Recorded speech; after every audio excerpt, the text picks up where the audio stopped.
जय योगेश्वर अध्याय 17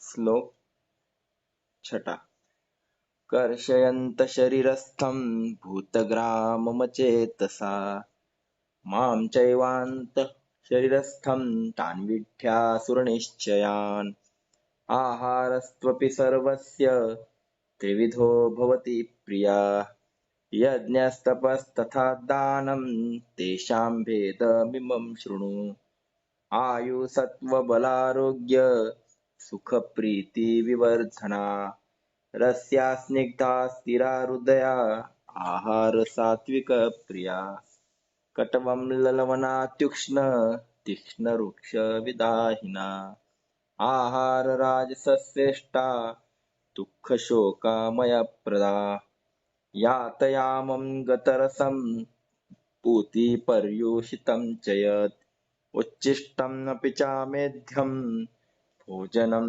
तामसप्रियम्।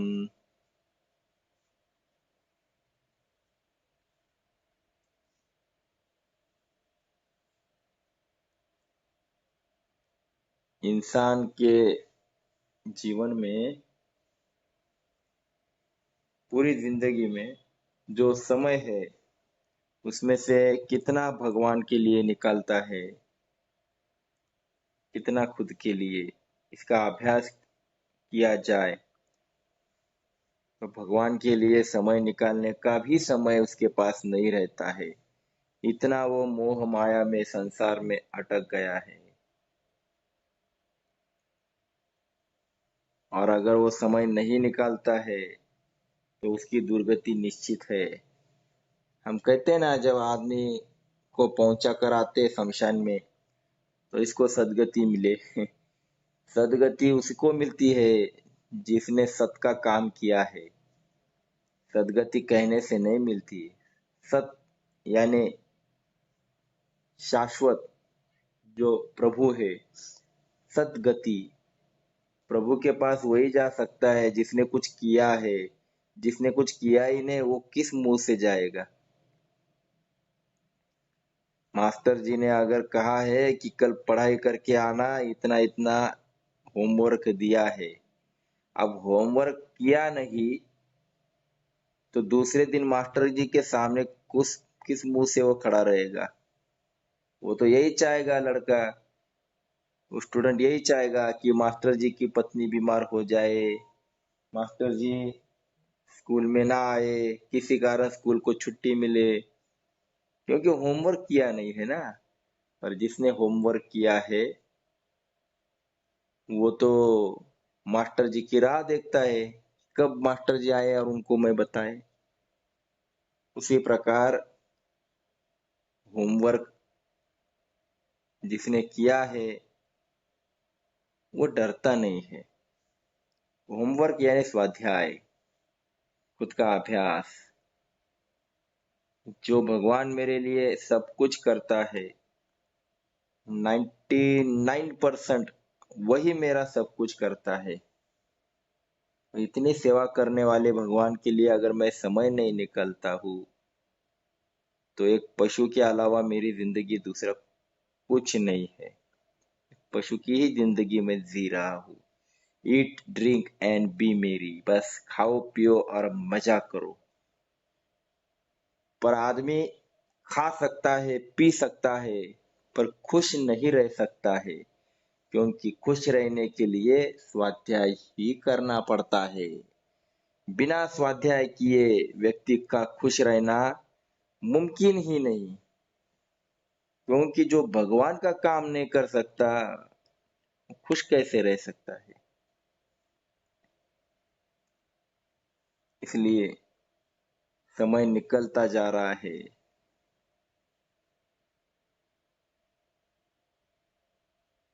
इसलिए भगवान का काम कर लो। समय चला गया तो पछतावा आएगा, बाकी हाथ में कुछ नहीं आएगा।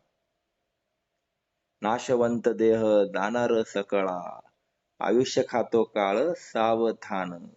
ये देह जो है ये इसका तो नाश होने वाला है और रोज इसका नाश हो रहा है। हम रोज एक एक सेकंड, एक एक मिनट हम मृत्यु के मुंह में जा रहे हैं। ये तो खत्म होने की तरफ जा रहा है। अभी भी सावध हो जाओ, अभी भी समय है। बात कर सकते हो तो भगवान की बातें कर लो, भगवान के बारे में बोल लो। चल सकते हो तो भगवान के लिए चलना सीखो। स्वार्थ के लिए तो दिन रात चलते हैं, स्वार्थ के लिए तो दिन रात बोलते हैं, पर भगवान के लिए भी थोड़ा बोल लो। बाद में पछतावा आएगा, समय नहीं रहेगा।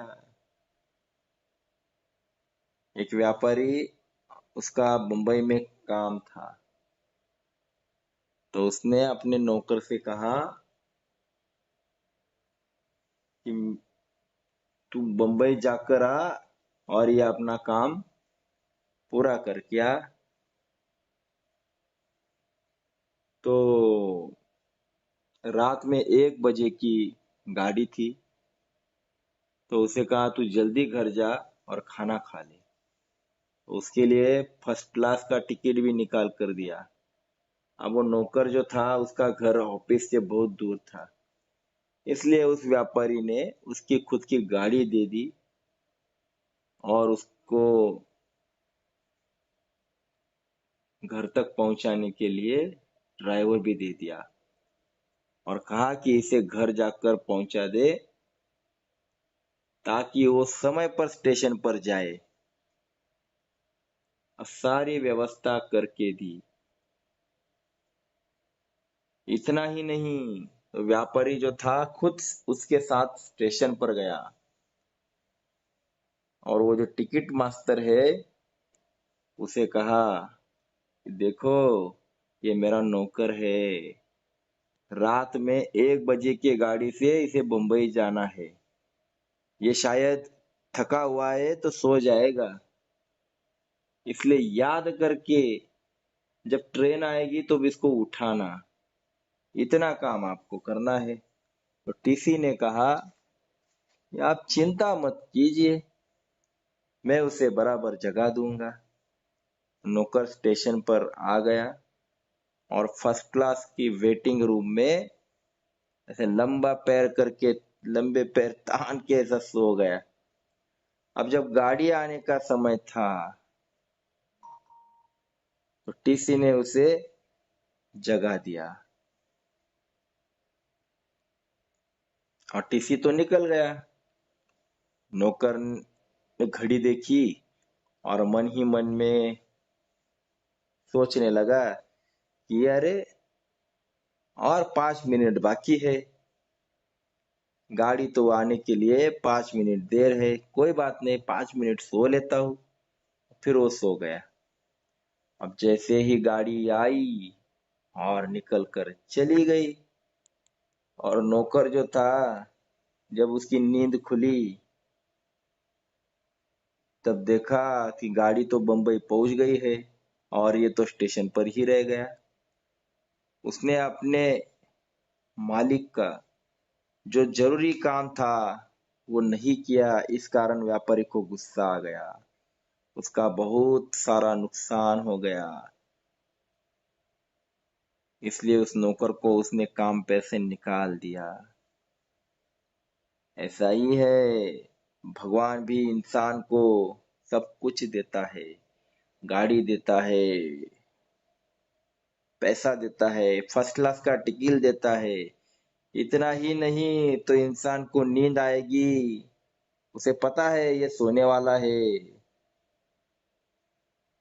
इसलिए वो निवृत्ति ज्ञानदेव सोपान मुक्ताई इनके जैसे टीसी को भी कहता है कि इनको बीच बीच में जाकर उठाओ। ये संत महात्मा लोग आते हैं और हमें जगाते हैं, पर हम कहते हैं हाँ, भगवान का काम तो हमें करना है, पर अभी कहाँ समय है, अभी तो बहुत सारा जीवन बाकी है, किस बात की जल्दी है। काम करने लगे तो बूढ़े भी कहते हैं अरे क्या तेरी उम्र है भगवान का नाम लेने की, काम करने की। जिस गड्ढे में वो गिरे उस गड्ढे गड्ढे में इनको भी गिराते हैं युवाओं को। अरे तेरी क्या उम्र है, उनको ये बताओ कि जो फूल चढ़ाते हो क्या मुरझा हुआ भगवान को चढ़ाते हैं? भगवान के चरणों में फूल जो चढ़ाते हैं वो मुरझा हुआ कभी चढ़ाया आज तक? तो क्या हमारा जीवन मुरझाने के बाद भगवान के चरणों में चढ़ाएंगे? इसलिए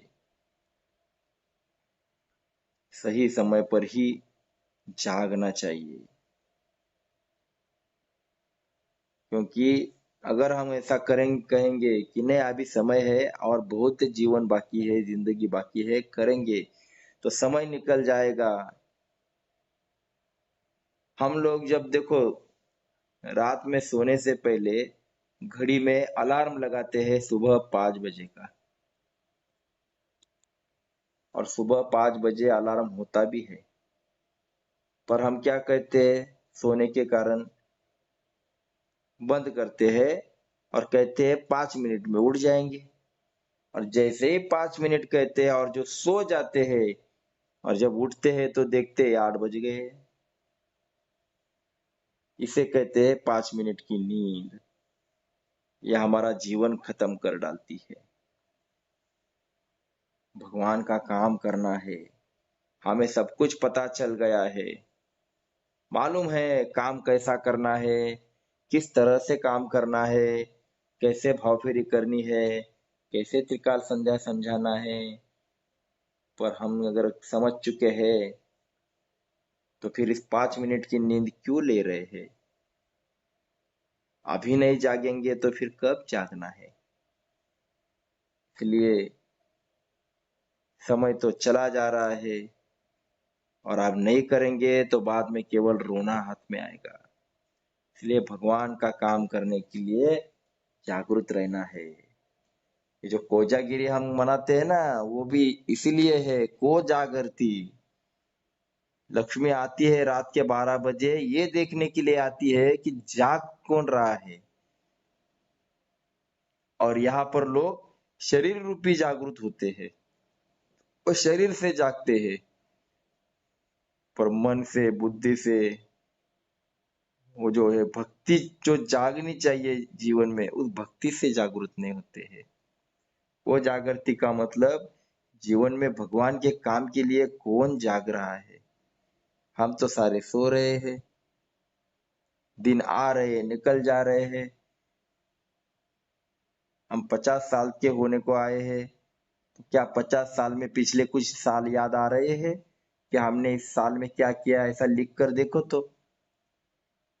सिर्फ एक बार बैठो और लिखो कि हमने क्या किया जीवन में। इस 50 साल के जीवन में हम एक पन्ना भी लिख सकते हैं क्या? देखो तो।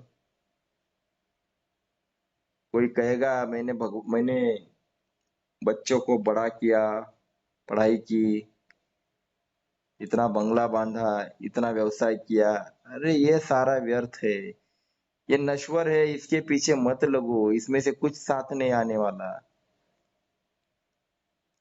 धनानि भूमो पशवश्च गोष्ठे भार्यागृहद्वारे जन स्मशाने देहाश्चिताया परलोक मार्गे कर्मानुगोगश्चति जीवय का। अकेला जीव, उसके साथ क्या आने वाला है? केवल निस्वार्थ कर्म और निस्वार्थ निरपेक्ष कर्म। इसमें से कितने किए हैं एक लिस्ट करके देखो। ऐसा कितने सारे कर्म किए हमने कि जिसका हमने आउटपुट नहीं मांगा है। कर्म किया, समाज में जाकर चलो किसी की सेवा की, कुछ किया होगा, पर उसके बदले में कुछ भी नहीं मांगा है। और मांगना तो छोड़ो, अपेक्षा भी नहीं की है। इसे निरपेक्ष कर्म कहते हैं। ऐसा एक पन्ना लिख कर देखो और भगवान के सामने पढ़कर देखो, कितना याद आएगा। जो भी कर्म आप करते हैं उसके पीछे क्या होता है? कुछ ना कुछ वासनाएं होती है। दादाजी बार बार कहते हैं कि आपको कौन दौड़ा रहा है? सुबह 5 बजे आदमी उठता है, 1 किलोमीटर चलकर जाता है। क्यों मालूम है? कि वहां पर दूध जो है वो 50 पैसे सस्ता मिलता है। पिछले जमाने की बात कर रहा हूँ। 50 पैसा सस्ता मिलता है, इसलिए वो 1 किलोमीटर दूर जाता है, पैदल चलते जाता है। अब इस 50 पैसे के लिए उठता है, मतलब इसको कौन उठा रहा है? इसको वासना उठा रही है। वासुदेव नहीं उठा रहा है, इसको कामना उठा रही है। काम उठा रहा है, राम नहीं उठा रहा है। इसके पीछे कौन सी प्रेरणा है चलने की? काम है, कामना है। और हम किसके, हम जो दौड़ रहे हैं जीवन भर, जैसा कुत्ता दौड़ता है ना, सतत दौड़ता है। दादाजी कहते हैं कि ये किस कारण दौड़ रहा है, इसको कौन सी समस्या है, ये कभी चलता हुआ मैंने देखा ही नहीं है। जब भी देखो भागता रहता है, भागता रहता है। ऐसा कौन सा टेंशन इसके पीछे पड़ा है, पता नहीं। उसी प्रकार जीवन में जो आदमी दौड़ रहा है, दौड़ रहा है, इतना दौड़ रहा है उसे पता ही नहीं मैं किस लिए दौड़ रहा हूं। एक आदमी को ऐसे ही भगवान प्रसन्न हो जाते हैं, वो जो कुछ तप वगैरह करता है तो उसको प्रसन्न हो जाते हैं। कथाओं में भगवान जल्दी प्रसन्न हो जाते हैं, वस्तु स्थिति में ऐसा नहीं है। 3-3 जन्म लगते हैं तो भी भगवान प्रसन्न नहीं होते हैं। ये तपश्चर्या है, पर एक समझने के लिए कथाएं है। तो भगवान कहते हैं, बोल तुझे क्या चाहिए। वो कहता है, मुझे बहुत सारी जमीन चाहिए जो मेरे नाम की हो। भगवान कहते हैं, ठीक है। तो इतने इतने समय में, सुबह से शाम तक, मतलब सूरज ढलने से पहले, तो जितना दौड़ेगा, जितना दौड़ेगा और दौड़कर वापस उसी जगह पर आएगा, उतनी जमीन तेरी हो जाएगी। पर ध्यान में रखने का कि सूरज ढलने से पहले तुझे आना होगा। तो जितना दौड़ना है दौड़ ले, उतनी जमीन तुझे मिल जाएगी। ये खुश हो जाता है, अब दौड़ना शुरू कर देता है। उसे लगता है जितना दौड़ूंगा उतनी जमीन मेरी हो जाएगी, और ये दौड़ना शुरू कर देता है। दौड़ता है, दौड़ता है, पर दौड़ने के बाद वापस भी आना है। ये उसे ये ध्यान में रहता है कि वापस आना है। पर ये जो लालच रहती है, जो वासना रहती है, वो खत्म कहाँ होती है। इसे ही तो क्या कहते हैं, भवसागर कहते हैं। भवसागर, भव का मतलब क्या है? हमारी मांग, इच्छाएं, वासनाएं। और इसी वासनाओं के, इच्छाओं के सागर में आदमी डूब जाता है। इसलिए तो कहते हैं ना कि भगवान मुझे भवसागर से निकाल। दादाजी कहते हैं कि सभी प्रकार के सागर हमने, जो नकाशा होता है ना, उसमें देखे हैं।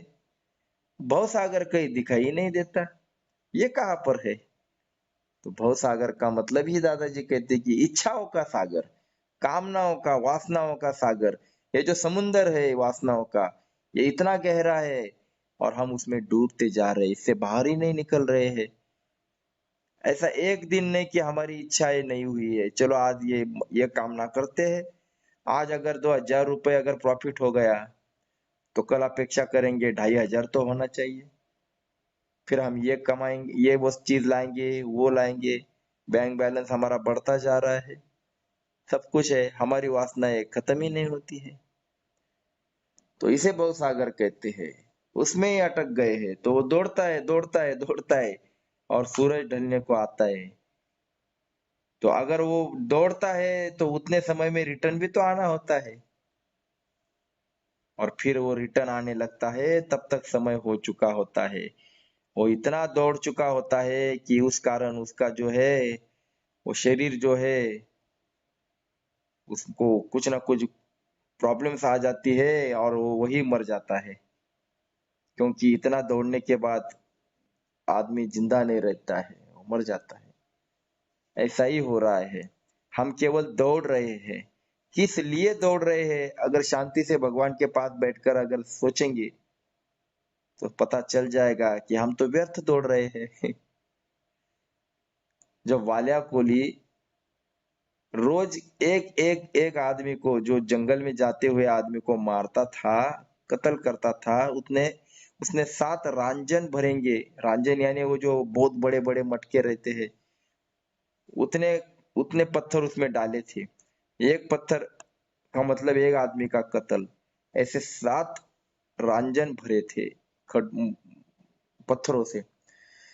इतने कत्ल किया हुआ वालिया, जब नारद आते हैं तो नारद को भी पकड़ता है और मारने के लिए आता है। तो नारद जी कहते हैं कि अरे मुझे मार, कोई बात नहीं, पर घर जाकर जरा देख तो ले कि तू जो कर्म कर रहा है ये पाप है, इसके इसके भागीदार कितने होंगे?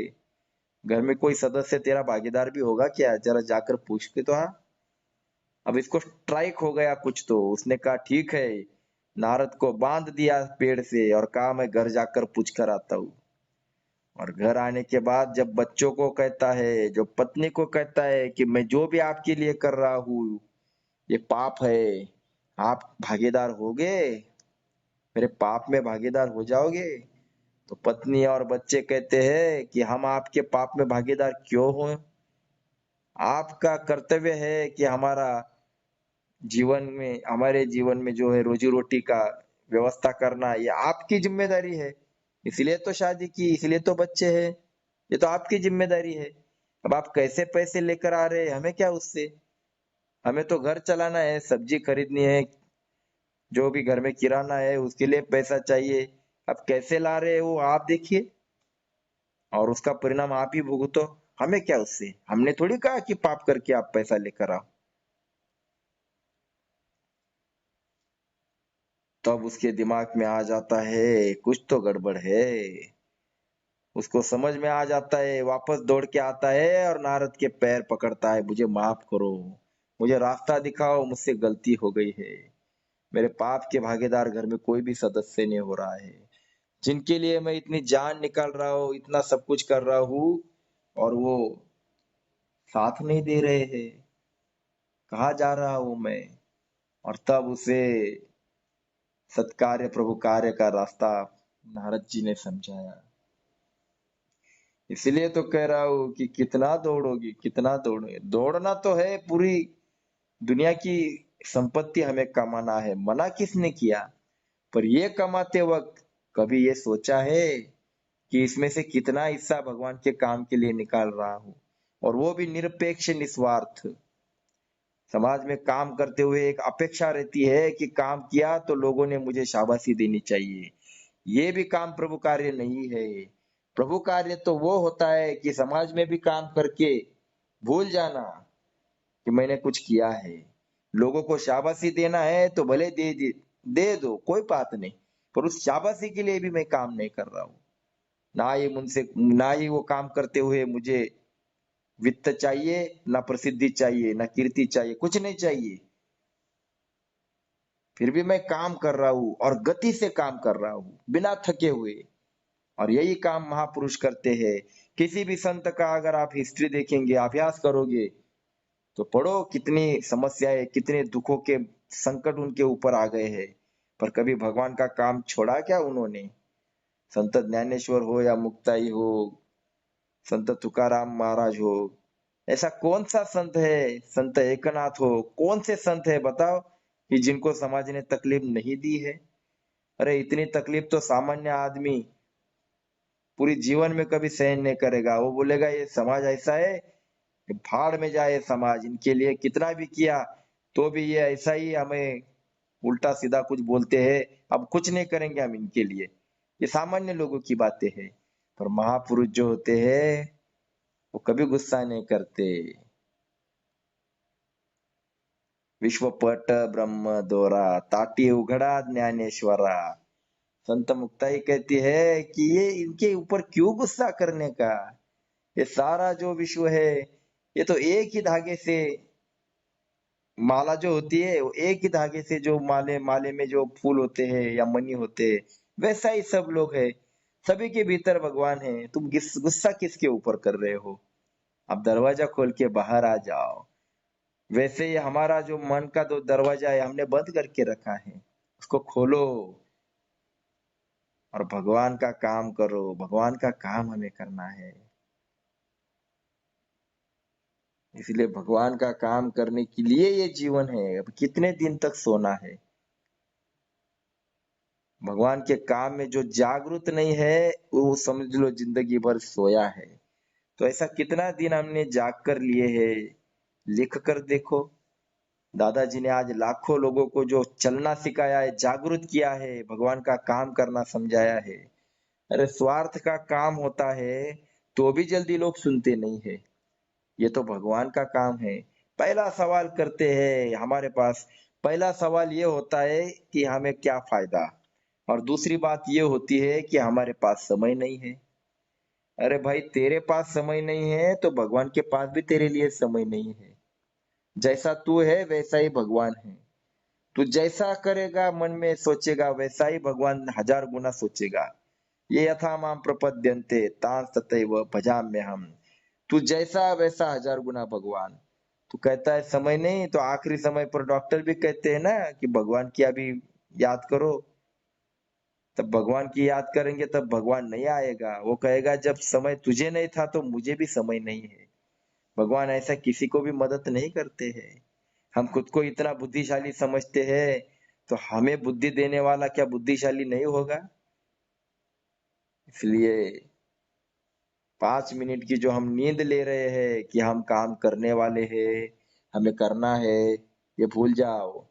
अभी जागरूक हो गए हैं तो जागरूक हो जाओ, और हो सके उतना जो भी मिले, जो भी है, उसके पास जाकर प्यार से बैठो। उसको समझाओ कि तेरे भीतर बैठा राम तुझे जगाता है, तू कभी उसे याद करता है? जिसको जरूरत है उसको समझाना आसान है, पर जिसको जरूरत नहीं है, जिसको कोई आवश्यकता नहीं, वो कहता है क्या आज तक मैंने खाना खाया पचा नहीं, मैंने कभी भगवान का नाम नहीं लिया, मुझे नींद नहीं आई। वो तो आती ही है, फिर क्यों करना है? अब ऐसे सवाल करने वालों को समझाना है, उसके भीतर जरूरत खड़ी करनी है कि भगवान की तुझे आवश्यकता है। ये आवश्यकता खड़ी करना कोई आसान बात नहीं है। कैसे किया होगा दादाजी ने लाखों लोगों के भीतर ये जागरूक कैसे किया होगा? अगर ये समझना है तो किसी एक व्यक्ति को पूरी जिंदगी में जगा कर दिखाओ। उसको जगाओ और उसको कहो कि तुझे भगवान के काम के लिए बाहर निकलना है।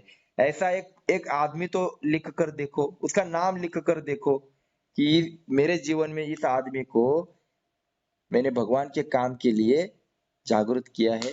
ऐसा एक आदमी मान गए फिर। है ऐसा कोई आदमी जो निस्वार्थता से हमने बताया और भगवान के काम के लिए वो चल रहा है? तो हमने क्या क्या किया जिंदगी में आकर? एक आदमी को हम भगवान के सन्मुख नहीं कर सकते हैं, दादाजी ने लाखों लोगों को कैसे किया होगा? किस प्रेरणा से हम सवेरे उठकर ये सारा बात करते हैं? हमें क्या मिलने वाला है? हम सभी लोग जो बात कर रहे हैं, कौन सी प्रेरणा है? इसमें काम नहीं है, इसमें राम है। इसमें वासना नहीं है, इसमें वासुदेव है।